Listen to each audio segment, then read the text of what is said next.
இதுக்கப்புறம் எங்களுக்கான நிவாரண நிதி வந்துட்டு கலெக்டர் மினிஸ்டர்ல தரேன்னு சொல்லியிருக்காங்க. அது எவ்வளோ என்ன அப்படிங்கறதுல எங்களுக்கு தெரியல. ஏன்னா ஆர்கே நகர் மணி, கோவையில் அந்த குழந்தைக்கு நடந்த அந்த கொடூரமான சம்பவம் வேற எங்கேயுமே நடக்கவே கூடாதுன்னு நான் ப்ரேயர் பண்ணிக்கிறேன். நீங்களும் ப்ரேயர் பண்ணிக்கங்க. நேற்று அந்த குழந்தையோட அம்மா பிரஸ் மீட்டை சந்திச்சு பேசும்போது நான் அதை கேட்கும்போது, அவங்கள பார்க்கும்போது எனக்கு கொஞ்சம் கூட சந்தேகம் அப்படின்றது ஏன் வரல அப்படின்னு பார்த்தீங்கன்னாக்கா, நிறைய பேர் சொன்னாங்க அந்த குழந்தைக்கு அந்த மாதிரி ஆகிறதுக்கு காரணமே அவங்க தான். அவங்க குடி போதையில் இருந்தாங்க, பக்கத்து வீட்டில் இருக்கிறவங்கள வந்து எழுப்புனாங்க, பட் எந்திரிக்கல, அவ்வளோ போதையில் இருந்தாங்கன்னு சொல்லிட்டு அவங்களே வந்து பதிவெடுத்து போடுறாங்க. இதை விட வேற என்ன ஆதாரம் வேணும் அப்படின்னா வந்து அவங்களையும் அரெஸ்ட் பண்ணணும், அந்த குழந்தை அம்மாவை விசாரிக்கணும் அப்படின்னு நிறைய பேர் பதிவு போட்டாங்க. பட் நான் போடாத காரணம் என்ன அப்படின்னு பார்த்தீங்கன்னாக்கா, கண்ணுக்கு நம்ம தெரியாம கண்ணை பார்க்காம நம்ம வந்து பேசக்கூடாது.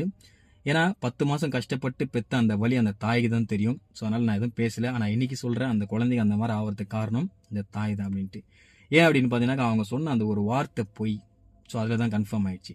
எங்கள் வீட்டுக்காரர் பயங்கரமாக குடிப்பார், அவர் ஊற்றி வச்சுன அந்த ஜூஸில் தான் நான் குடித்தேன் அப்படின்னு சொன்னாங்க. நீங்கள் பாருங்கள், அவங்க வீட்டுக்காரரை பாருங்கள், அந்த குழந்தையோட அப்பாவை பாருங்கள், குடிகாரர் மாதிரியா இருக்காரு, நல்ல ஒரு குடும்பஸ்தனாக இருக்காரு. அந்த குழந்தைகளுக்காகவும் குடும்பத்துக்காகவும் 3 வேளை சாப்பாட்டுக்காக மட்டுமே கஷ்டப்படுற ஒரு மாதிரி இருக்காரு. ஸோ அந்த அம்மாவையும் கூப்பிட்டு விசாரிக்கணும் அப்படின்னு நான் கேட்டுக்கிறேன். அடுத்து நிவாரண நிதி கேட்டிருக்காங்க. யாரு?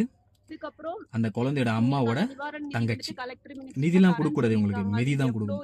உங்க அக்கா குடிச்சிட்டு கும்மால் அடிச்சுட்டு வீட்டில் பத்துட்டு இருப்பாங்க, நாங்கள் கேமரா எடுத்துட்டு வீட்டுக்குள்ளேயே வைக்க முடியும், என்ன பண்றாங்க ஏது பண்றாங்க, பாதுகாப்பா இருக்காங்களா இல்லையா அப்படின்னு நான் கேட்குறேன்.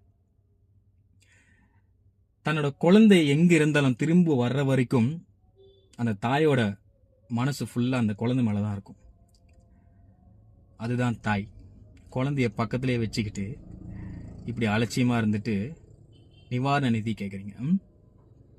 நீங்க சொல்லுங்க, இந்த குழந்தைக்கு இந்த மாதிரி ஆகிறதுக்கு காரணம் அப்பாவா அம்மாவா?